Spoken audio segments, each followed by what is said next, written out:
그래서 8번 보시면 일단 얘는 친절하게도 초점이 F랑 F' 했는데 식을 다 줬어요. 그래서 장축이 절편이 7, 마이너스 7, 그 다음에 Y절편은 루트 33, 마이너스 루트 33. 초점의 좌표는 루트 49 빼기 33이니까 4,0이고 마이너스 4,0. 그 다음에 원이 하나 주어졌는데 중심이 0,3이고 반지름이 2입니다. 이 원의 방정식 해석하는 거 정도는 다 할 줄 아시죠? 그 상황에서 왼쪽에 있는 초점에서 그 원 위에 한 점 P를 잡아가지고 직선을 쭉 이어가지고 타원이랑 만나는 점 중 위에 붕붕 떠있는 요 점을 Q라고 한다. 그랬을 때 원하는 바는 PQ 더하기 FQ의 최대값이래요. 그럼 PQ가 어디 있어? 요거랑 요거 FQ. 자, 그러면 이 문제가 지금 물어본 게 좀 특이하긴 하지만 어쨌거나 뭘 물어봤던 간에 초점을 뚫고 가는 선분이 두 개 주어졌으니까 정의를 안 쓰고는 못 빼기겠다. 그러니까 보자마자 길이 세팅. 여기 내가 적어놨듯이 짧은 쪽을 알파라고 두면은 여기 긴 쪽은 얼마가 되죠? 장축의 길이가 14니까 14 마이너스 알파야.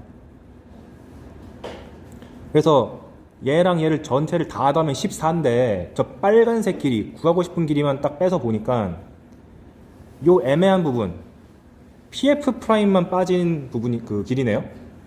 그럼 바꿔 말하면 저 전체 길이는 14로 일정한데 빨간색이 제일 커지려면 파란색이 제일 작아져야 되는 거잖아. 그러니까 사실 이 문제가 장축 그 타원의 정의에 의해서 장축이가 14인 걸 이용해 가지고 14에서 PF 프라임이 빠진 걸로 해석하는 게 훨씬 편하다. 왜? 다루는 대상이 두 개인 것보다는 한 개인 게 훨씬 속 편하잖아요. 그러면 우리의 타겟은 원 위에 한 점 P와 고정된 한 점 F 프라임 사이의 거리가 언제 제일 짧은가를 보면 되는 거죠. 즉 얘의 최소를 원해. 그럼 이제 타원은 필요 없어.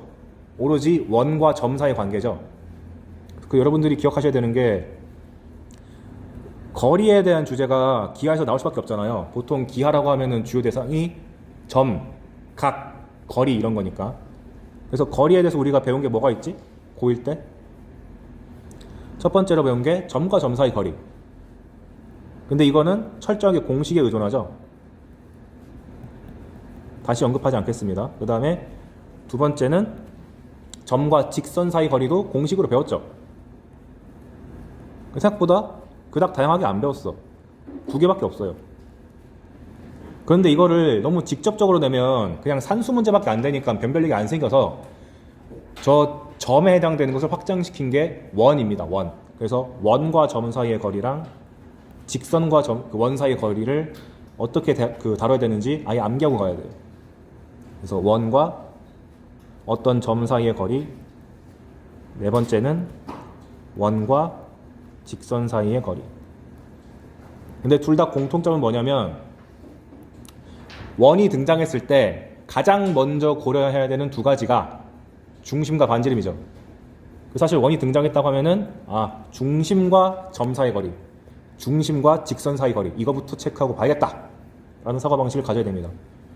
제가 애초에 수원에서도 도형에 관련된 얘기를 쭉 할 때 원만 나오면은 제가 아주 발작을 해요. 제발 원 나오면은 중심이랑 반지름 좀 하자 이 정도.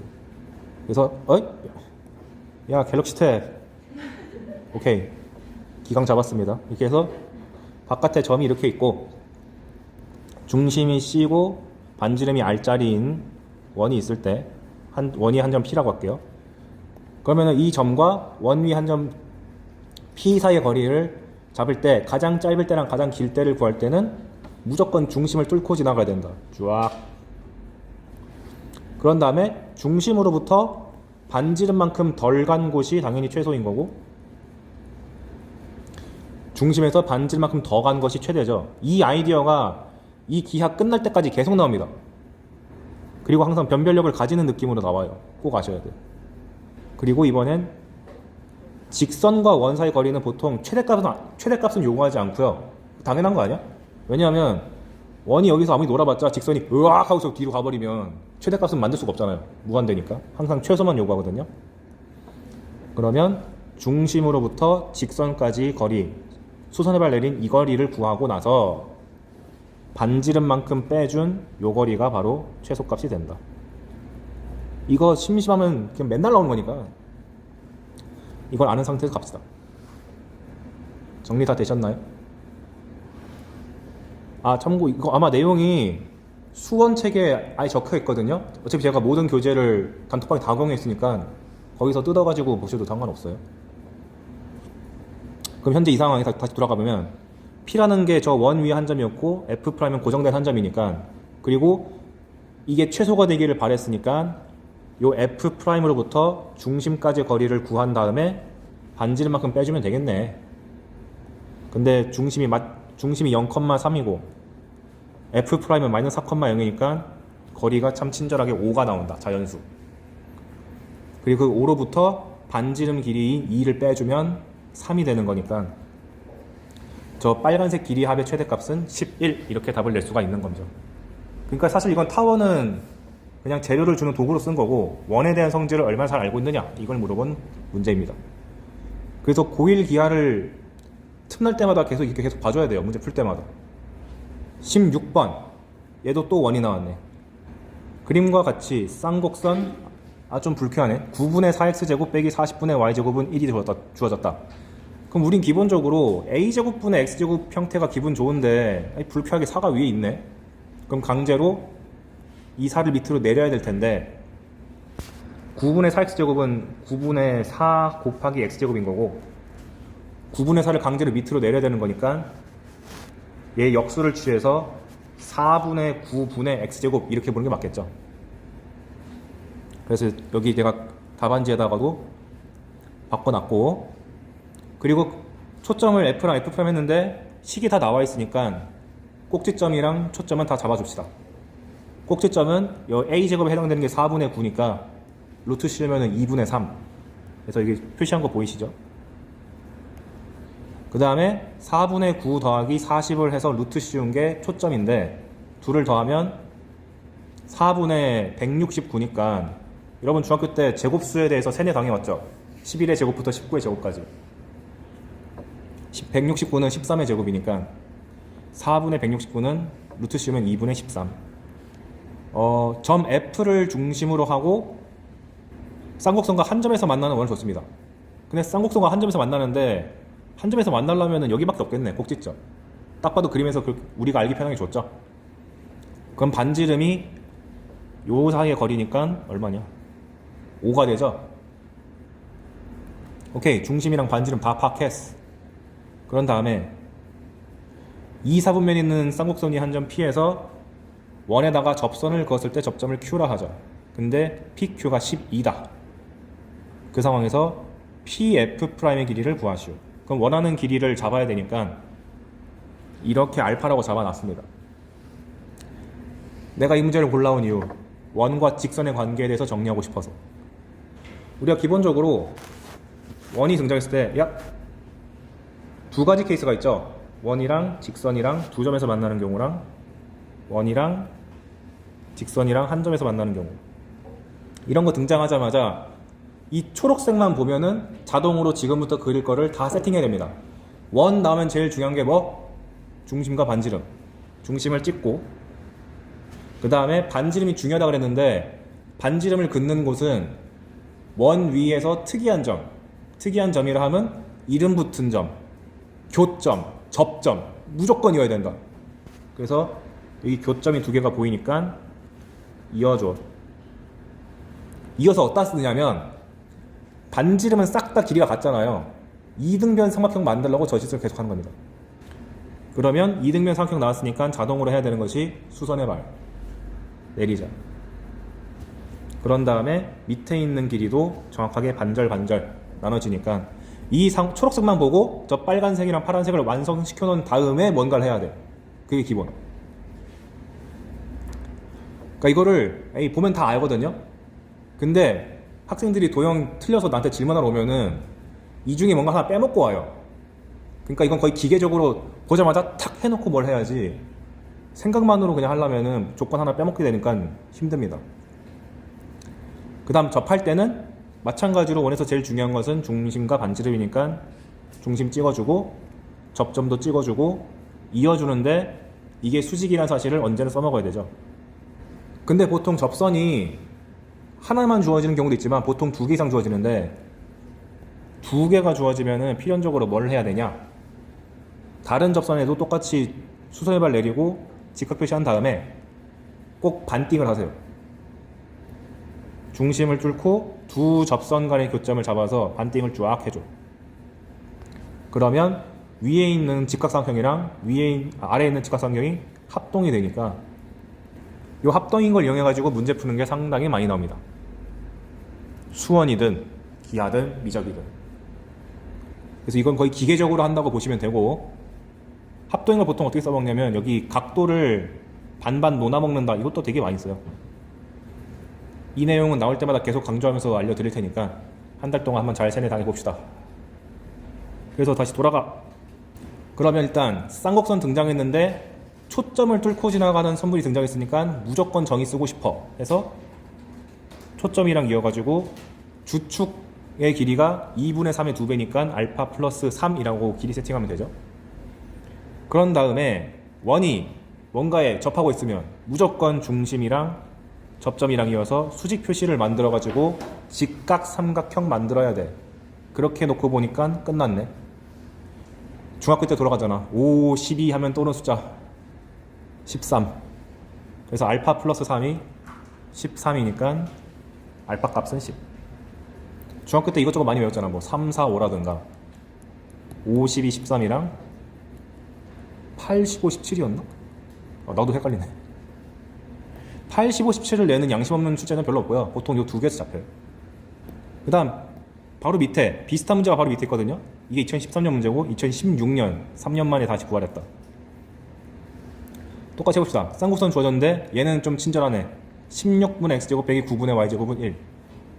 그럼 꼭지점이 4랑 마이너스 4, 초점은 5랑 마이너스 5.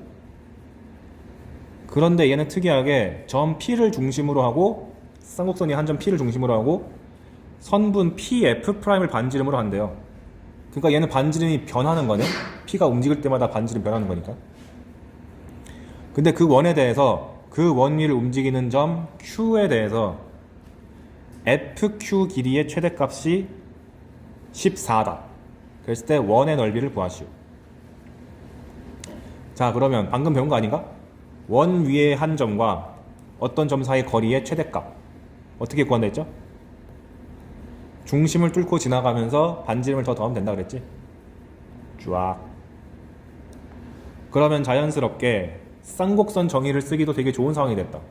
중심이 쌍곡선 위에 있으니까 요 반지름을 내가 알파라고 잡으면 반대편 길이는 주축의 길이만큼 더해줘야 되니까 알파 플러스 8.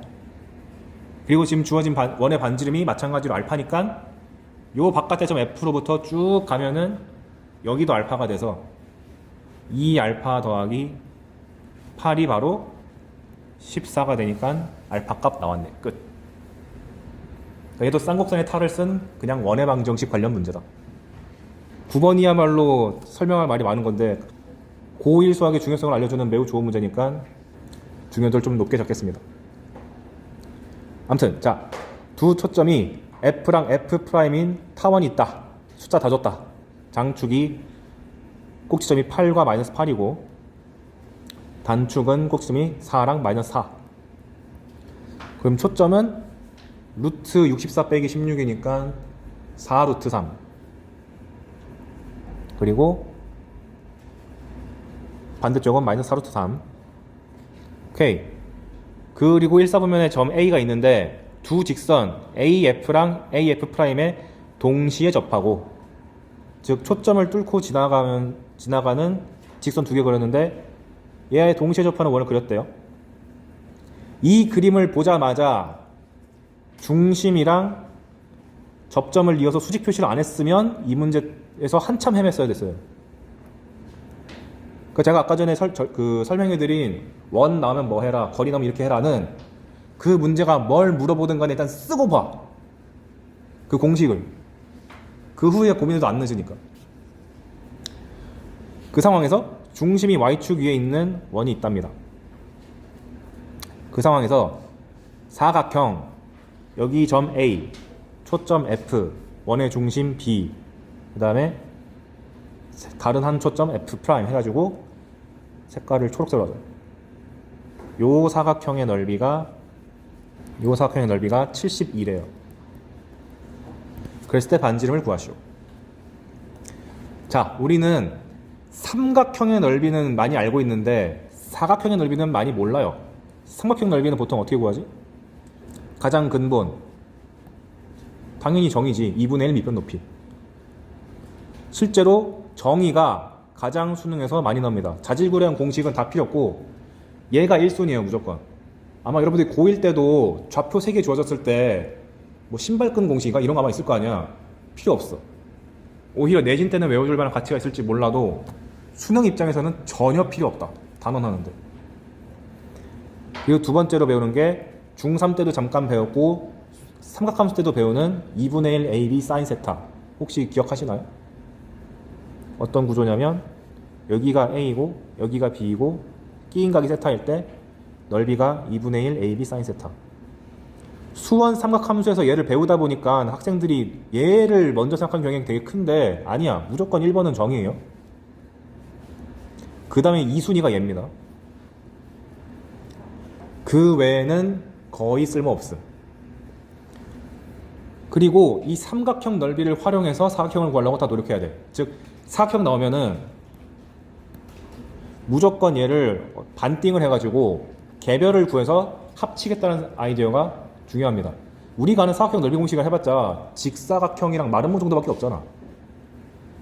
그리고 심지어 그 둘도 삼각형으로 쪼개가지고 구할 수 있으니까 무조건 각진 도형이 나오면은 삼각형으로 끌고 가서 풀겠다는 사고방식이 너무 중요해. 왜냐하면 수학 1에서 대놓고 단원명이 삼각형에서의 활용 이게 있거든.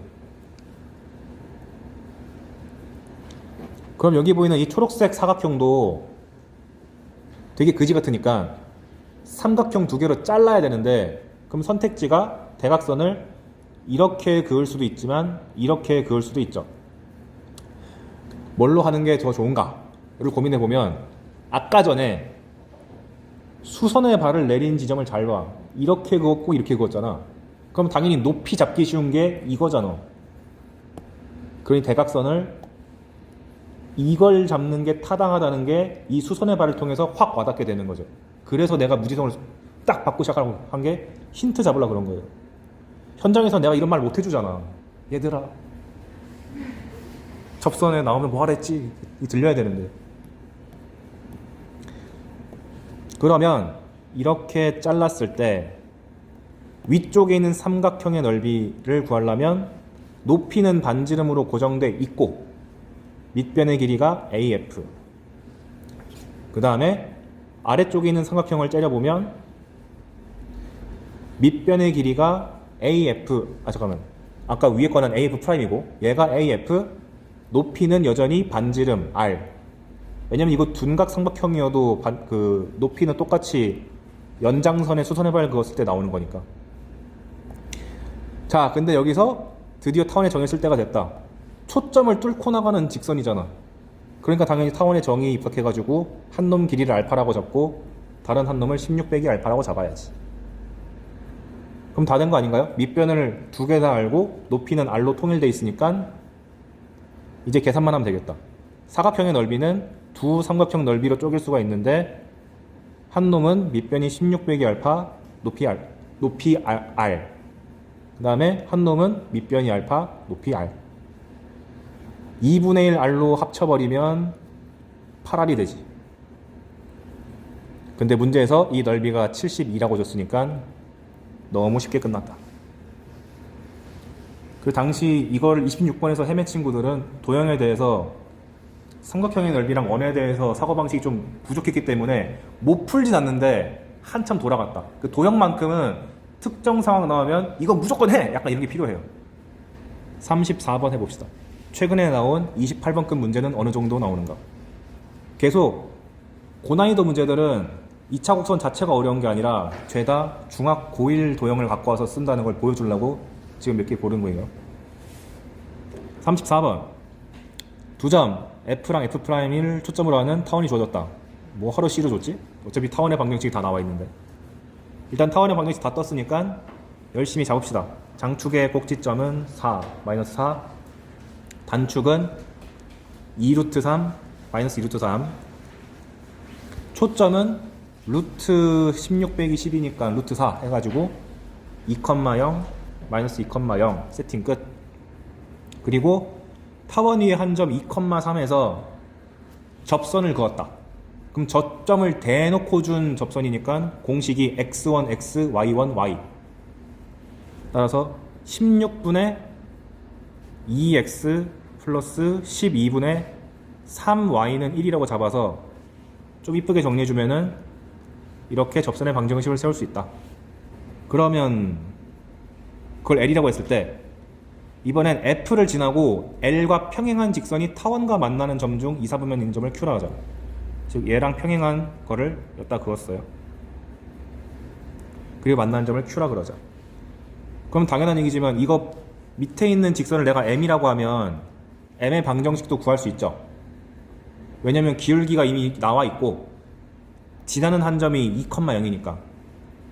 근데 얘가 조금 분수라서 기분 나쁘니까 양변에 8이 아니라 4를 곱해서 정리해주면 마이너스 2분의 x 더하기 4고, 밑에 있는 녀석은 y는 마이너스 2분의 x인데 2,0을 지나야 되니까 플러스 1인가? 오케이, 됐어. 그런데 뭐 하는 거야? 두 직선 F'Q랑 L이 만난 점을 R, L과 X축이 만난 점을 S라 그러자. 그랬을 때 SRF' 이 거대한 삼각형의 둘레의 길이를 구하시오. 여기서 의도하는 거는 닮음입니다. 여러분이 중학교 때 닮음에 대해서 무지막지하게 많이 배웠을 텐데 고등학교에서 보통 주는, 특히 수능에서 주는 닮음 구조는 무조건 평행선이 노골적으로 나와요. 평행선 나왔다 싶으면은 무조건 닮음 의심해야 돼. 그래서 이렇게 가로선으로 등장하는 경우도 있을 거고 이렇게 수직선으로 등장하는 경우도 있을 거고, 이 중에서 유독 많이 나온 것은 이 문제는 아니지만 직각을 동반하는 게 제일 많이 나와요. 이런 상황 혹은 이런 상황. 왜냐면 평행선을 주면 너무 노골적으로 닮은 게 보이니까 직각으로 살짝 숨기는 거야. 왜냐면 직각을 주면은 이게 수평하다는 말을 안 줘도 사실 수평이래. 평행하다는 말이 안 주어져 있어도 내포되어 있는 거잖아요. 그러니까 의도적으로 직각만 줘서 너가 알아서 이게 직각인 걸 보고 이게 평행하다는 걸 인지해가지고 둘이 닮았다는 것을 파악해서 문제 풀어, 이런 뜻입니다. 그러니까 앞으로 삼각형 나왔는데 평행선이 두 개 그어져 있다? 100% 닮음 쓰는 거다. 그러면 이 거대한 삼각형을 분석하는 건 어려우니까 얘랑 닮음인 아래에 있는 F'Q를 분석하는 게 훨씬 낫다. 그래야지 타원의 정의도 쓸 수가 있게 되니까. 그럼 일단 이 조그만한 삼각형을 분석해 보니까 초점과 초점 사이 거리는 4라고 손쉽게 구할 수 있고, 그 다음에 나머지 두 변의 길이는 타원의 정의에 의해서 둘을 합쳤을 때 장축의 길이는 8 나오니까 작은 녀석의 둘레의 길이는 12이야. 그럼 내가 닮음비만 알아내면 이 거대한 삼각형의 둘레의 길이도 알 수 있다. 근데 그건 너무 쉬운 게 이 변의 길이가 4라는 게 나와 있는데 F'로부터 S까지의 거리를 그냥 구할 수 있잖아요. 방정식이 대놓고 나와 있으니까. 이 녀석의 직선의 방정식이 얘였으니까 X절편이 8이 돼가지고 8부터 마이너스 2까지의 길이니까 10. 즉 닮음비가 4대 10, 2대 5. 따라서 둘레의 길이는 12에다가 2분의 5를 곱해가지고 30이 된다. 여기서 이제 잘못된 길을 가는 친구들이 어떻게 되냐면 여기에 P가 2,3이라고 좌표가 주어졌으니까 좌표 잡아서 푸는 건가 봐 해가지고 이걸 진짜 구하는 친구들이 있어요. 못 구하는 건 아닌데 삶이 좀 고통스러워진다. 그래서 지금까지 내가 수능 문제 풀면서 계속 보여줬던 게 내가 점을 직접 구하는 경우가 극히 드물죠. 그래서 언제나 내신이든 수능이든 간에 2차 호수 문제에서 좌표를 직접 구하는 경우가 굉장히 드무니까 정의랑 도형의 성질을 최대한 다 때려박고 나서도 못하겠으면 그때 좌표를 쓴다. 개괄이 어떻게 되냐면 처음에 벡터가 뭔지부터 일단 언급을 해줘요. 벡터가 일단 처음 배울 때는 점과 점을 이어가지고 만들어낸 화살표라고 배우거든요. 그래서 이 화살표에 대해서 덧셈이 어떻게 되는지, 뺄셈이 어떻게 되는지, 곱하기는 못하는데 실수배는 어떻게 하는지, 그래서 기본적인 연산 법칙에 대해서 연습을 많이 한 다음, 왜냐면 낯설기 때문에 좀 헷갈려요. 그 다음에 결국 화살표도 평면에서 놀고 있는 거니까 좌표를 도입해서 표현할 수 있는 거 아니냐? 해가지고 벡터를 좌표로 표현하는 걸 배워요. 그거를 벡터의 성분이라 그러는데 편의상 그냥 좌표라고 쓸게요. 좌표화. 그래서 벡터를 그냥 몇 컴마 몇 이런 식으로 부르는 테크닉을 배우게 됩니다. 그러니까 이거는 고1 때 배웠던 내분점, 외분점 같은 공식도 다 쓸 수 있게 돼요. 그러니까 고1 수학이 다시 한번 반영되는 순간이 온다. 그리고 좌표로 바꿨을 때도 연산이 어떻게 되는지를 또 배웁니다. 근데 그 연산이란 게 막 생뚱맞은 게 아니라 직관적으로 이런 게 자연스럽지 싶은 게 계속 나와요. 그런 다음 더하기 빼기 실수만 하면 재미가 없으니까 곱하기를 만들어보자 해서 나오는 게 내적이란 게 나옵니다. 근데 이 내적 공식이 지금 이해 안 가겠지만 그냥 공식을 보여드리면 두 벡터를 내적한다는 곱하기 기호를 좀 굵은 점으로 표시하고 벡터의 크기랑 두 벡터가 이루는 각도, 즉 화살표가 벡터가 이렇게 두 개 주어졌을 때 사이각이 나와 있으면 크기랑 각도를 통해서 만든 공식을 배우게 되거든요. 이건 이따가 다 하게 될 거니까 그냥 저런 게 있나보다 하면 되는데 이 녀석에서 준 킬러 다 나옵니다. 얘에 대한 해석을 많이 배우게 될 거예요. 얘를 통해서 뭘 할 수 있냐면은 대놓고 공식에 세타라는 각을 나타내는 변수가 있다 보니까 각을 물어보는 문제도 많이 나올 수 있고, 그 다음에 이게 벡터의 크기라고 했는데 벡터의 크기가 별게 아니라 이 화살표의 길이거든요. 그러다 보니까 길이를 구할 때도 내적을 통해서 구할 수 있고, 즉 지금까지는 각도랑 길이 구할 때 고1 수학에서 했던 것밖에 못 썼는데 벡터라는 새로운 도구를 가지고 각이랑 길이를 구할 수 있게 한다.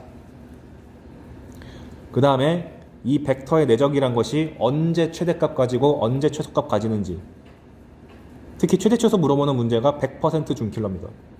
그래서 제가 연습 문제도 의도적으로 얘를 계속 반복 연습할 수 있게 그런 거 위주로만 그냥 꾸려왔어요. 애초에 변별되면 쟤밖에 없기 때문에. 그래서 미적에 비해서 기하가 훨씬 공부량이 적다고 말하는 이유가, 미적은 준킬러는 킬러급 문제가 너무 다양한데 벡터는 보통 내적에 제한돼 있어. 그래서 대비할 게 많이 없어요.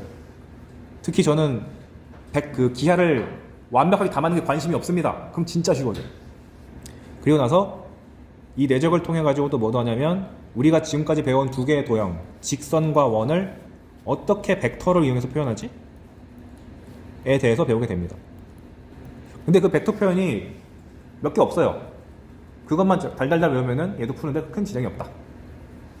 그래서 우리가 공부할 때 신경을 많이 써야 되는 게, 첫 번째로 일단 너무 낯선 개념이 와가지고 그거 갖고 더하기 빼기 하라고 했으니까 연산에 대해서 능숙해지도록 좀 기본 문제를 아무 참고서나 사가지고 쉬운 문제 좀 많이 풀어봐야 되고요. 그 다음에 내적 가서 자주 나오는 유형이 뭐가 있는지, 해법이 뭔지를 달달달 외워가지고 핵심 예제를 계속 반복해서 보면 다 숫자 바꾸기밖에 안 납니다. 그 29번, 30번급이 아니면 다 숫자 바꾸기 수준밖에 안 되니까 그것만 열심히 공부하면 평면 벡터에서 수능에서 혹은 내신에서 문제 겪을 일은 전혀 없습니다. 이게 단원의 개발. 그래도 10분이 남으니까 벡터의 뜻만 보고 멈출게요. 여기에 그냥 나와 있는 기호만 보고 멈출게요. 벡터의 뜻. 벡터는 아마 물리학 시간에 배운 거겠지, 이거. 크기와 방향을 가지는 양 해가지고 물리학 때 막 배웠을 텐데, 속도라든가 힘. 속도라는 게 앞으로 갈 수도 있고 뒤로 갈 수도 있고 방향이 다 있고, 힘도 이렇게 때릴 수도 있고 이렇게 때릴 수도 있으니까 방향이 있는 거죠. 근데 다행히 고등학교에서는 2차원에서 노는 평면 벡터만 다룹니다. 과거에는 3차원에서 다루는 벡터도 있어서 공간 벡터라고 그랬는데 그게 날아갔어요. 교육과정에서 벗어났고 대학 가면 2학기 때 배웁니다. 그러니까 여기 계시는 예비 고3분들은 내후년이 아니라 내년에 2학기 때 배우시면 됩니다. 그리고 스칼라는 크기만 가지는 양이라고 보면 돼요. 뭐 질량, 부피, 속력 적어놨는데 지금 물리시간 아니니까 그런가 보다 하면 되고. 그럼 벡터를 어떻게 표현하냐? 아까 말했듯이 화살표를 써서 표현하는데 방향이 주어진 선분을 이용한다고 나와있죠. 그래서 첫 번째 케이스, 이렇게 화살표를 그리고 나서 두 점을 잡아준다. 그러면 시작하는 점을 시점이라 그러고 끝나는 점을 끝날 종자 한자 써가지고 종점이라 부릅니다.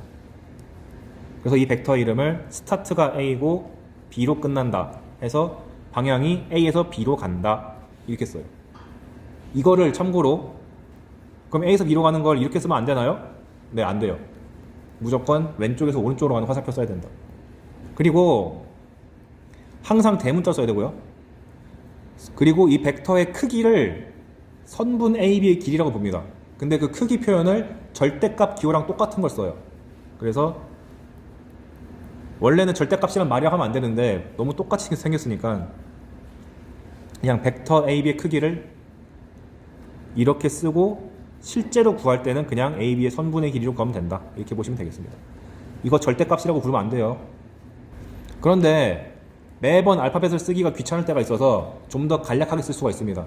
그냥 요 간략하게 소문자를 써가지고 벡터 A 이렇게 해도 상관없긴 해요. 그럼 마찬가지로 이렇게 간략하게 표현했을 때도 크기를 나타내려고 그러면은 이렇게 절대값 기호랑 똑같은 거 쓰면 됩니다. 이 녀석의 장점은 간편하다. 단점, 대체 시점이랑 종점이 뭔지를 모르겠다. 위에 거는 좀 더 불편한 대신에 시점 종점의 출처를 확실하게 알 수 있다. 그 차이입니다. 그리고 여러분들이 혹시 고1 때 단위원이란 말 배우나? 그건 성악학에서 배우지. 보통 수학에서 허수 단위 기억하시나요? I 제곱이 마이너스 1이잖아요. 근데 마이너스 1의 크기가 1이잖아. 보통 이런 식으로 크기를 1로 가지는 것을 수학에서 단위 땡땡 이렇게 부르거든요. 그래서 여기도 벡터 중에서 크기가 1짜리인 벡터를 단위 벡터라고 부릅니다. 이거 그냥 용어를 안 까먹기만 하면 되는 거예요. 뭐 수능에서 크기가 1짜리인 벡터를 무엇이라고 하는가? 이딴 문제 안 나오니까. 그 다음에 벡터의 가장 특이점. 보통 우리가 뭐랑 같다 그러면은 완벽하게 일치하는 것만 같다고 배웠는데 벡터는 아니야. 벡터에서 서로 같다고 말하는 것은 시점 따위는 관심 없고 종점의 위치도 관심 없어. 그냥 크기랑 방향만 같으면 싹 다 그냥 같다고 표현합니다. 그래서 오른쪽에 예시 보시면 이 빨간 벡터가 이 나머지 파란 벡터랑 그냥 다 서로 같다고 취급해요. 왜? 크기가 전부 다 일치하는 상황이고 방향도 완벽하게 일치하기 때문에. 특히 평면 벡터 같은 경우는 이 방향을 다르게 해석하면 이 직선의 기울기가 일치한다고 봐도 괜찮죠. 원래 이거는 일반적인 사에서 못 쓰지만 2차원에서는 쓸 수 있는 말. 그러다 보니 벡터의 연산을 할 때 내가 OA 벡터를 갖고 연산을 하고 싶을 때 OA 벡터를 연산하는 게 별로 여의치가 않으면 더 계산이 편한 다른 벡터를 끌고 와가지고 해도 괜찮다라는 걸 이제 곧 배우게 될 겁니다. 그리고 같다는 표현을 쓸 때 당연히 국룰 equal 씁니다. 똑같이 써요. 그래서 주의사항 보면 아까 내가 말한 말이 있죠. 그 방향과 크기만 일치하면 되는데 평행이동에서 시점을 일치시켰을 때 완전히 겹치면 서로 같은 벡터다. 그러니까 얘를 뜯어가지고 이렇게 갖다 붙여서 같으면 같은 벡터. 그래서 방향, x 증가량, y 증가량, 즉 기울기가 싹 다 일치하면 같은 벡터. 벡터의 뜻은 봤으니까 어떻게 더하고 빼는지, 연산은 어떻게 하는지 한번 봅시다. 보통 수학에서 항상 뭔가 새로운 대상을 정의하면은 걔 가지고 어떻게 연산하는지부터 소개를 해줘요. 그래서 벡터의 덧셈 방법이 두 가지로 갈리는데 첫 번째가 삼각형을 이용하는 방법이 있고 두 번째는 평행사각형을 이동하는 방법이 있습니다. 그래서 첫 번째 케이스, 삼각형을 이용하면 어떻게 더하냐? 어떻게 더하는 거냐면 벡터 A가 이렇게 있고 벡터 B가 이렇게 있을 때 삼각형법은 한 벡터를 그리고 잡아서 그 녀석의 시점을 잡아가지고 다른 한 녀석의 종점에다가 갖다 붙여가지고 벡터는 중간 과정 따위는 신경 쓰지 않고 처음과 끝만 봅니다. 그래서 벡터 B를 이렇게 이동시켜가지고 즉 서로 같은 벡터를 가져와가지고 이어 붙인 다음에 처음이랑 끝만 이어서 만든 이 새로운 벡터를 A 벡터 더하기 B 벡터라고 정의를 해요. 근데 이것을 소문자 벡터가 아니라 대문자를 쓴 시점, 종점을 다 표현한 벡터를 이용해서 쓰면 깔끔하게 다시 그려보면 벡터 A가 이렇게 있고 그리고 이 녀석의 시점을 A랑 B라고 했을 때 벡터 B가 원래는 이렇게 막 놀고 있는데 얘랑 서로 같은 벡터를 쓱 가져와서 여기다가 갖다 붙인 것을 B 벡터라고 하고요. B 벡터의 시점을 B, 종점을 C라고 하겠습니다. 그랬을 때 중간 과정인 B는 무시하고 A에서 C로 다이렉트로 가는 요 벡터를 A 벡터 더하기 B 벡터를 하자.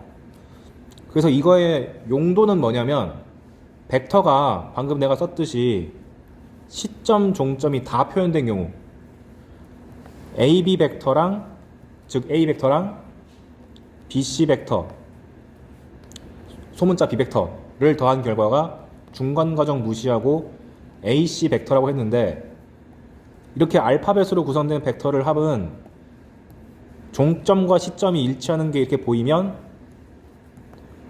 얘를 죽여버리고 앞이랑 뒤랑 딱 붙여가지고 하나로 합칠 수 있다가 목적입니다. 그래서 예시 문제는 그래서 예시로 이런 게 또 나와요. AB 더하기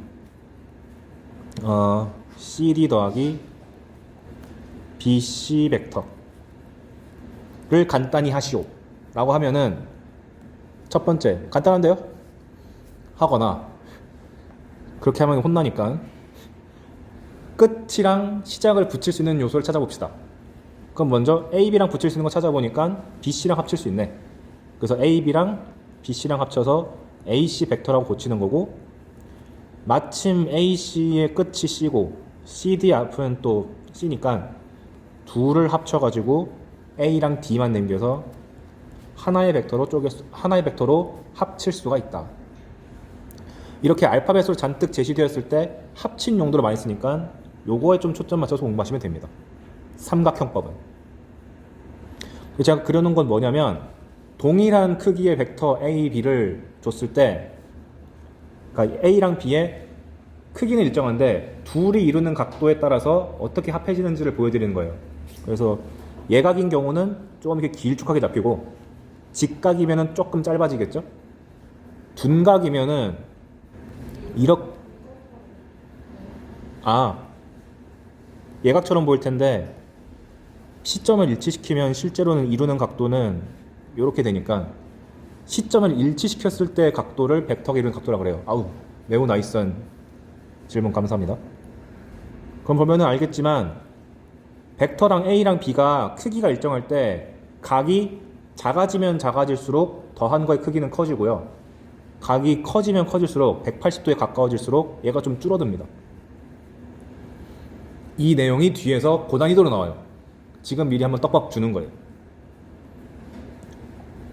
이런 방법이 하나 있고요. 조금 더 많이 쓰는 방법은, 그러니까 도형에서 많이 쓰는 방법은 밑에 거를 좀 더 쓴다고 봐도 무방합니다. 평행사변형법.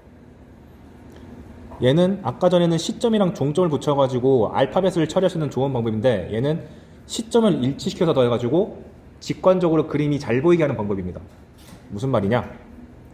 벡터 A랑 벡터 B가 있을 때 이렇게 벡터 A랑 벡터 B가 있을 때 일단 얘는 시점을 일치시켜가지고 더하는 건데 어떻게 하는 거냐면 얘랑 얘를 각각 한 변으로 하는 평행사변형을 강제로 만들어서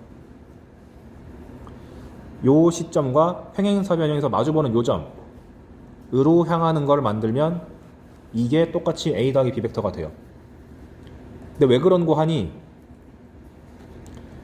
여기 있는 B 벡터를 요 평행사변형의 오른쪽 변에다가 옮긴 다음에 더하면 아까의 삼각형법이랑 다를 게 하나도 없거든. 근데 왜 굳이 분류해서 하냐? 그림에서 볼 때는 시점을 일치시켜서 보는 게 훨씬 더 간편하게 조작할 수 있기 때문에 두 가지 다 쓸 줄 알아야 된다. 얘도 마찬가지로 예각인 경우, 직각인 경우, 둔각인 경우가 다 나와 있죠. 실질적으로 예각이 제일 편하고 둔각이 우리 눈에 볼 땐 조금 불편하기 때문에 그 각도에 관계없이 자유자재로 할 수 있도록 쉬운 문제를 많이 봐야 됩니다. 화살표 갖고 장난질 치는 거. 그래서 밑에다가 제가 연습할 수 있게끔 잔뜩 준비해 왔어요. 이거 보면서 연습할 거니까 나중에 보면 되고. 그래서 주의사항, 덧셈 기호 자체는 숫자의 덧셈이랑 똑같은 거 씁니다. 하지만 벡터 AB에다가 3을 더하는 짓을 하면은 절대 안 된다. 다른 더하기 기호입니다. 이런 거 안 됨. 그 다음에 지금 덧셈이란 게 둘을 더해서 하나로 바꾼 거잖아요. 그래서 처음 배울 때는 벡터가 여러 개 주어졌을 때 하나로 합치는 거 위주로 배우다가 나중에 좀 중킬러급 이상의 고난이도를 풀다 보면은 멀쩡하게 존재하는 하나의 벡터를 두 벡터의 합으로 쪼개가지고 푸는 게 더 나을 때도 있습니다. 그건 나중에 벡터의 내적에서 다시 한번 설명해 드릴게요. 아무튼 여러 개를 하나로 합치는 게 능사가 아니고 반대 방향도 할 줄 알아야 된다. 이 얘기는 추후에 다시 설명. 그 다음에 아까 말했던 거, 벡터 A랑 벡터 B가 크기가 일정할 때 두 벡터의 합의 크기가 점점점 커지려면은 각이 좁아져야 되고 더 작아지려면은 넓어져야 된다. 이 내용도 뒤에서 중킬러급 유형 중 하나니까 자세하게 다루겠습니다. 미리 한번 스포일러. 그리고 여기 파이 180도라고 저번에 알려드렸죠. 그러면 궁금한 점, 두 벡터의 크기가 일정할 때 0도가 그럼 제일 크다는 얘기 아닌가? 그럼 어떻게 되는 거냐면 지금은 계속 다 도형을 만들 수 있는 상황인데 만약에 똑같은 방향인 거를 두 개 더했어. 얘 길이가 뭐 2고 얘가 3이라고 할게요. 그럼 같은 방향인 걸 두 개 더하면 어떻게 되냐? 이때는 삼각형법, 평행삼각형법이라기보다는 그냥 시점이랑 종점을 일치시켜서 이렇게 달라붙게 한다는 느낌으로 보이면 되겠죠. 그래서 둘을 더했을 때 가장 크기가 커지는 상황은 방향이 아예 똑같을 때고 그때의 크기는 두 벡터의 크기를 그냥 더한 것과 같다. 그걸 있어 보이게 한 게 이거죠. 두 벡터의 합의 크기는 각각의 크기의 합보다 작거나 같다. 있어 보이게 수학적으로 표현한 말. 하지만 기억할 때 이렇게 하는 것보다 그냥 같은 방향이면 갖다 붙이면 되니까 제일 큰 거지 뭐. 그럼 제일 작은 거는 아예 거꾸로. 한 놈은 이쪽으로 가는데 다른 한 놈은 반대 방향으로 가서 벡터란 게 이렇게 A 벡터를 이렇게 붙여가지고 시작이 여기였는데 오른쪽으로 갔다가 끝만 중요하다 그랬으니까 실질적으로 알짜배기로 간 거는 한 칸밖에 없죠. 근데 그 한 칸이란 게 두 벡터 크기의 차잖아. 둘을 뺀 게 제일 작을 때다. 제일 벌어질 때, 180도일 때. 그러면 덧셈 배웠는데 숫자의 덧셈에서 가장 많이 쓰는 성질이 교환법칙, 결합법칙 이런 거잖아요. 근데 벡터가 이런 게 안 되면 기분 나쁘다. 얘도 다 성립합니다. A 더하기 B랑 B 더하기 A랑 다르면 정말 기분 나쁘잖아요. 성립 잘하고 3개짜리 벡터를 더할 때 A 더하기 B 더하기 C를 할 때 더하는 순서를 내 맘대로 해도 괜찮다. A 더하기 B를 먼저 하고 C를 나중에 하든 B 더하기 C를 먼저 하고 A를 나중에 하든 아무 상관없다.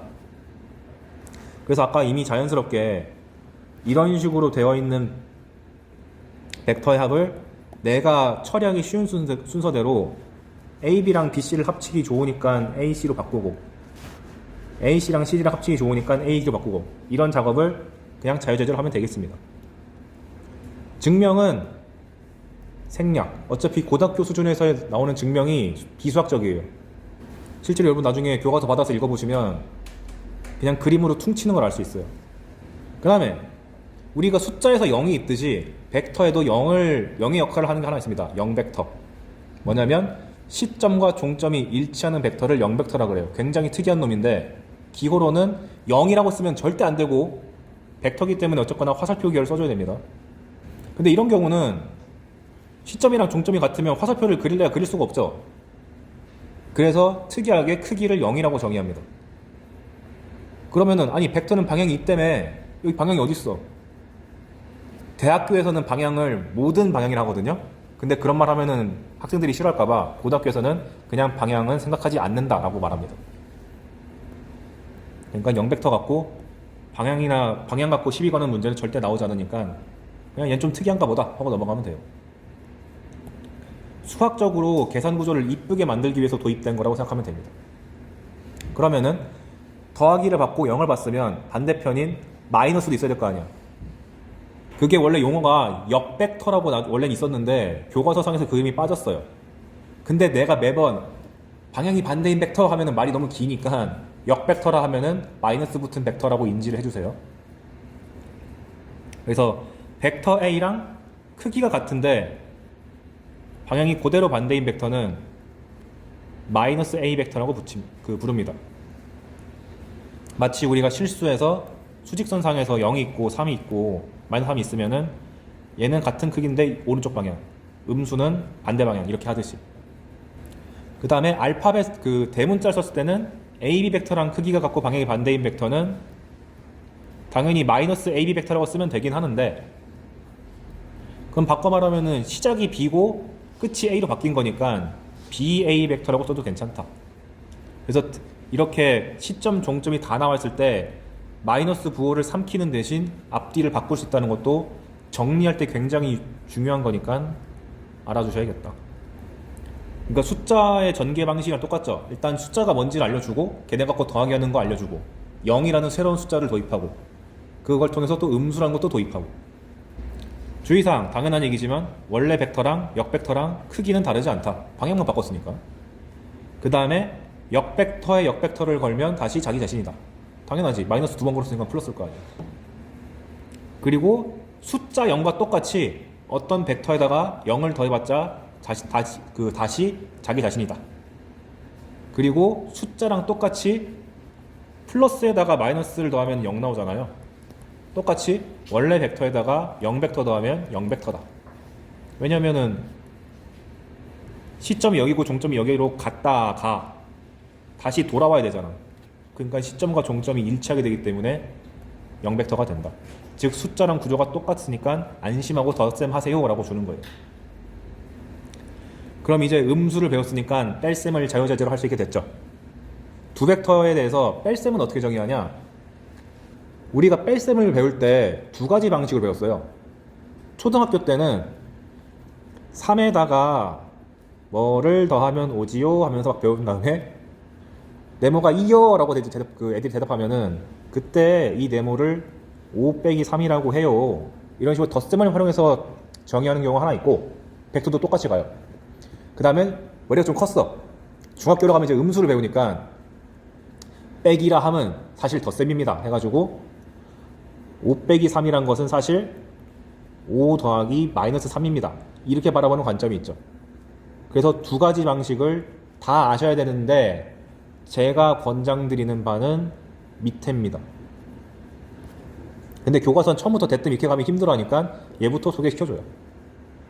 그래서 한번 보시면 두 벡터 A랑 B에 대해서 A 빼기 B 벡터를 어떻게 설정하냐면 B에다가 무언가를 더했더니 A 벡터가 됐다.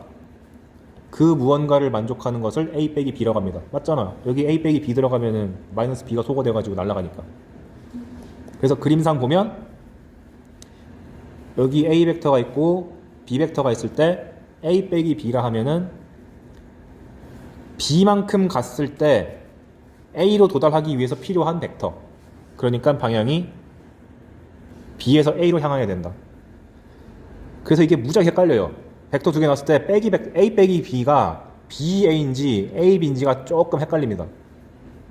그래서 헷갈리면 그냥 편하게 덧셈식으로 만들어서 계산하는 게 훨씬 속 편할 수도 있어요. 처음 배울 때는. 저도 처음 배울 때 이것 때문에 엄청 고생했습니다. 헷갈려가지고. 근데 여기서 파생되는 무지막지하게 강력한 공식. 벡터를 공부하는데 이거 모르면 큰일 난다. 뭐냐면 벡터 A를 OA 벡터라 그러고 벡터 B를 OB 벡터라고 했을 때 방금 전에 A 빼기 B 벡터를 B에서 A로 향하는 거라 그랬죠. 즉 BA 벡터는 A 빼기 B 벡터인데 A 벡터가 OA 벡터였고 여기 써있네. OA 벡터였고 B 벡터는 OB 벡터였으니까 BA 벡터라는 것을 이렇게 두 벡터에 처리 표현할 수 있는데 잘 보시면 뒤에 있는 것이 앞으로 갔고 앞에 있는 것이 뒤로 갑니다. 그래서 멀쩡하게 존재하는 하나의 벡터를 두 벡터의 차로 쪼갤 때는 요령이 종점을 앞으로 보내고 시점을 뒤로 보낸 다음에 앞에 있는 이 시점은 통일시켜주면 돼요. 그래서 밑에 보시면은 이거를 한 방에 정리한 게 기왕이면 얘를 외우시면 좋겠죠. AB 벡터는 OB 빼기 OA다. 이거 진짜 미친듯이 많이 쓰입니다. 별이 5개. 근데 참 좋은 성질이 시점을 굳이 O로 안 잡아도 돼요.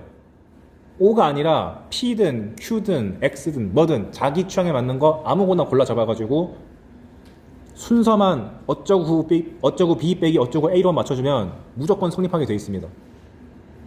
그래서 벡터를 그 대문자로 구성된 벡터를 깔끔하게 정리할 때 이 빼기가 무지막지하게 중요하니까 요 2번 주의사항은 꼭 별이 10개 잘 숙지하시길 바랍니다. 오케이. 어떻게 정리하는지는 나중에 문제 풀면서 계속 보여드릴게요. 그래서 여기까지가 덧셈이랑 뺄셈이었고 이제 실수배 가볼게요. 실수배를 하는 별게 아니라 벡터에다가 숫자 3이나 마이너스 3 같은 거 보면 어떻게 되냐. 그래서 보시면 1번 실수 K랑 벡터 A를 곱하는 것을 이렇게 벡터 A 앞에다가 실수를 덩그러니 적어주면은 이걸 벡터의 실수배라고 합니다. 예를 들면 뭐 3A 벡터라든지 마이너스 2A 벡터라든지 뭐 이런 것들. 정의가 어떻게 되냐면 벡터 A가 0벡터가 아닐 때 양수면 그냥 방향은 유지시키면서 크기를 앞에 붙어있는 것만큼 불린 거. 여기 나와 있듯이 A 벡터가 있을 때 2A 벡터라면은 방향 유지시키면서 그냥 길이만 2배 불린 거. 근데 마이너스를 붙였으면 여기 나와 있듯이 마이너스를 붙였으면은 방향을 그대로 뒤집은 다음에 길이는 여기 있는 크기만큼 불리기. 이렇게 되게 직관적이고 당연해 보이죠. 그 다음에 0 곱하기 A 벡터라고 하면은 그냥 0 벡터라고 취급합니다. 이건 정의니까 따라가야 돼요. 그 다음에 반대로 A가 0 벡터면 앞에다가 무슨 실수를 붙이던 간에 무조건 0 벡터입니다. 0의 성질이랑 똑같죠. 그러니까 정의 자체는 별거 아님. 플러스면은 방향 유지, 크기 불리기 혹은 줄이기. 마이너스를 붙이면은 방향을 거꾸로 한 다음에 크기를 늘리기 줄이기. 오케이. 그리고 벡터의 실수배도 당연히 결합 법칙이랑 덧셈과 관련된 분배 법칙이 자연스럽게 잘 성립합니다. 무슨 말이냐면 3A 벡터를 다시 2배한 것은 그냥 6A 벡터라고 마치 우리가 다항식 정리하듯이 막 써도 되고, 그 다음에 분배 법칙 3A 벡터 더하기 B 벡터는 잘 전개돼가지고 3A 플러스 3B 벡터 진짜 다항식이랑 다를 바가 하나도 없다라는 걸 그냥 인정하고 가면 돼요. 그래서 밑에 보시면 처음 배울 때는 맨날 이런 거 풀어보라고 나옵니다.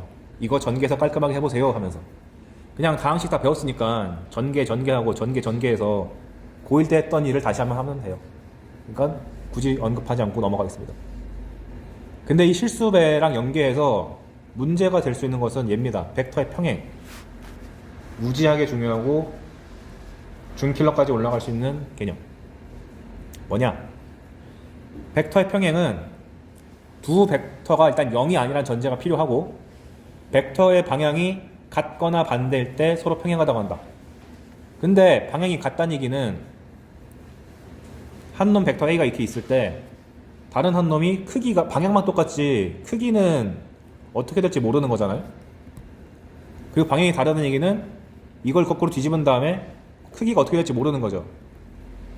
즉 A랑 B랑 실수배 관계 있으면은 서로 평행하다고 정의합니다. 보면은 방향이 같거나 반대면 얘랑 평행하다고 볼 수 있는 거잖아요. 그래서 정의가 여기 적혀 있네. A랑 B랑 평행하다는 기호를 요렇게 마치 직선과 직선끼리 평행하다는 기호랑 똑같이 써가지고 요렇게 쓰고, 그거의 정의는 한 벡터가 다른 하나의 벡터에 대해서 실수배다. 단 그 실수가 0이면 안 돼. 그래서 벡터의 평행이 좀 특이한 점이 A 벡터랑 평행해요. 자기 자신과 평행해. 그렇지 않나? 왜냐면은 A 벡터는 1 곱하기 A 벡터잖아. 신기하게 벡터는 지 자신이랑 평행하다고 말한다. 그러니까 우리가 중학교 때까지 쭉 배웠던 직선의 평행이랑 벡터의 평행이랑 혼동하면 안 됩니다. 여기서 많이 헷갈려요. 마찬가지로 마이너스 A 벡터랑 A 벡터랑도 평행하다. 왜냐면 마이너스 A 벡터란 것은 마이너스 1 곱하기 A 벡터라서. 다 적어놨으니까. 그 신기하게 지 자신이랑 평행한 벡터가 있다. 벡터는 항상 자기 자신이랑 평행하다. 그리고 아까 전에 단위 벡터란 말이 있었잖아요. 크기가 일자리인 벡터. 벡터가 크기가 0이 아닐 때 어떤 벡터 이렇게 주어졌는데 얘 크기가 5래. 이 벡터를 강제로 크기가 3짜리인 벡터로 줄이고 싶어. 그럼 어떻게 하면 될까요? 당연히 직관적으로 5분의 3a 벡터가 하면 되잖아요. 여기서 5를 기호로 나타내면 벡터 a의 크기인 거니까 이렇게 쓸 수 있죠. 그래서 여기 있는 벡터 a 크기 분의 그냥 a 벡터 이것을 여기다가 정리해 왔어요. 이렇게 생겨 먹었으면 벡터 a랑 방향이 같은 크기 일자리인 벡터 단위 벡터를 만드는 것이다. 그 다음에 방향만 반대고 크기는 일자리인 단위 벡터를 만들고 싶으면 마이너스만 붙이면 됩니다. 그래서 이걸 어디다 써먹냐면 어떤 벡터가 주었을 때 강제로 크기를 조절하고 싶을 때 만듭니다. 밑에 보시면 예시를 적어놨죠. 어떤 벡터 A가 주어졌는데 강제로 걔의 크기를 3으로 바꿔놔라 라고 하려면 A 벡터 밑에다가 그 녀석의 크기로 나눈 다음에 곱하기 3. 방향만 반대로 하고 크기가 2짜리로 바꿔라 라고 하면은 일단 마이너스 붙여주고 벡터 밑에다가 크기를 써준 다음에 2배 이렇게 해주시면 돼요. 그래서 이거는 벡터만의 독특한 테크닉이니까 문제가 어떻게 나오는지는 제가 나올 때마다 설명해 드리겠습니다. 일단 이렇게 표현하는 것이 수학적으로 자주 나온다 정도만 있다고 받아들이면 돼요. 저런 게 있나 보다. 그리고 저게 응용돼서 뭐가 되냐면 4번. 그럼 반대로 아까 평행하다 그러면 서로가 실수배라 그랬는데 평행하지 않으면 뭘 쓸 수 있냐면 평행하지 않다는 얘기는 둘은 절대로 실수배 관계가 아니죠. 그래서 보통 어떻게 문제화가 되냐면 A랑 B가 평행하지 않을 때 A에다가도 실수배 걸고 B에다가도 실수배 걸어서 더했더니 0벡터가 나왔어. 그러려면 무조건 개수가 둘 다 0일 수밖에 없다. 왜 그런 거 하니 여기서 y b 벡터만 남기고 x a 벡터를 우변으로 이동시키면 이렇게 되잖아요. 그런데 이렇게 되면 b 벡터랑 a 벡터랑 평행한 게 되잖아. 근데 전제가 평행하지 않다며. 그 상태에서 같게 만들려면 앞에 있는 개수가 둘 다 0 나올 수밖에 없다. 그 뜻입니다. 그래서 이걸 언제 써먹냐? 밑에 나오는 이런 거에다가 써먹는 거예요. 미정계수 찾을 때 씁니다. xa 벡터 더하기 y b 벡터가 2a 더하기 3b 벡터라 그러면은 망설임 없이 다항식 풀듯이 그냥 x가 2이고 y가 3이면 되지. 이럴 때 써먹어요. 그래서 항상 이런 문제 풀 때 잘 읽어보면 평행하지 않은 두 벡터에 대해서 블라블라 벡터를 두 개를 더했더니 이게 나왔다! 뭐 이런 말 나오거든요. 그럼 대부분 이 미정계수를 찾는 문제가 돼요. 그거는 밑에서 이 표 보면서 얘기를 해줄게요. 아, 이렇게 많이 꼬이냐. 그래서 평행하지 않은 경우랑 평행한 경우랑 둘 다 중요하니까 잘 숙지. 얘는 미지수 찾는 개념. 그 다음에 5번 세 점이 한 직선 위에 있을 조건. 평행이랑 연계돼 가지고 나오는 건데 얘도 처음 배울 때 무척 문제화가 자주 됩니다. 뭐냐면 우리가 기하를 배우기 전까지는 혹은 기하를 한 번도 배운 적이 없는 학생들은 세 점이 한 직선이 있다 그러면은 풀이법이 되게 제한적이에요. 뭐냐면 고1 때 배운 게 한 직선 위에 있으면 기울기가 모두 같다. 이렇게 한 적 있지 않나? 그래가지고 과거에는 A랑 B 사이 기울기랑 B랑 C 사이 기울기랑 같다. 이렇게밖에 못 푸는데 벡터를 동원하면 다른 방식을 쓸 수 있습니다. 뭐냐? 세 점 A, B, C가 이렇게 한 직선 위에 존재하면 AC 벡터가 AB 벡터의 실수배다라고 볼 수 있죠. 같은 방향이니까 혹은 다른 방향이니까. 그래서 보자마자 AC 벡터는 K 곱하기 AB 벡터라고 식을 잡고 시작하자가 이 개념의 취지입니다. 즉 벡터의 평행, 벡터의 실수배로 세 점이 한 직선 위에 있을 조건을 만족할 수 있다. 그래서 이게 어떤 식으로 문제가 되냐면, 예를 들어서 A 벡터랑 B 벡터랑 평행하지 않다고 가정하겠습니다. 그런데 OA 벡터는 3A 플러스 B 벡터, 그 다음에 OB 벡터는 2A 마이너스 B 벡터라고 줬어요. 그런데 OC 벡터가 숫자 잘 잡아야 되는데 K 하지 말고 PA 벡터 더하기 3B 벡터라고 줬어요.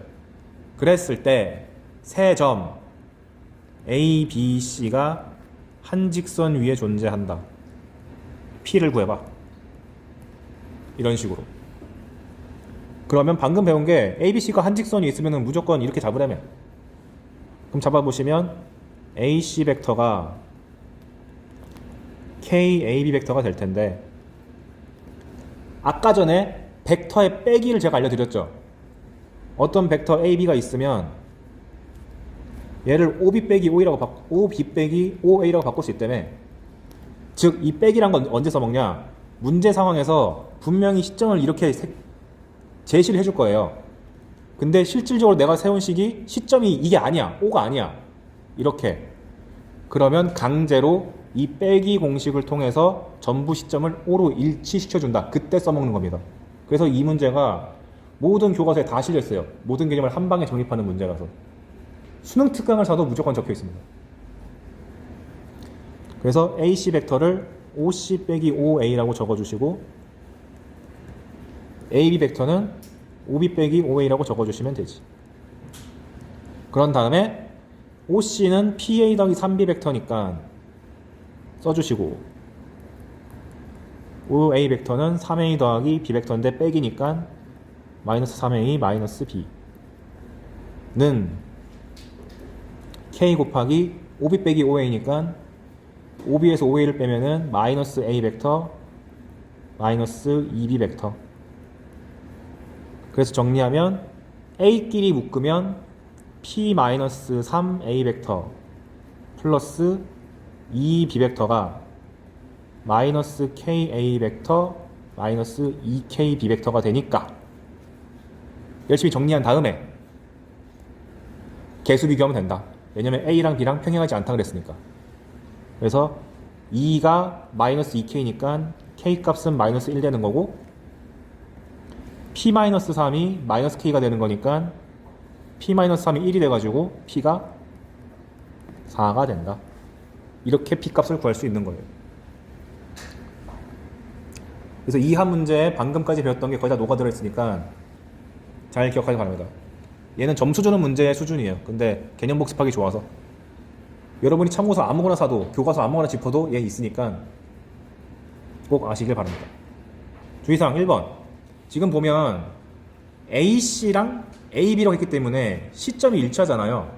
그래서 같은 A에 대해서 B가 여기 있는 거고 C가 뭐 여기 있든 여기 있는 거라서 한직선이 있는 게 보장되어 있는데, 이렇게 AB는 KCD라고 주면은 시점이 다르잖아.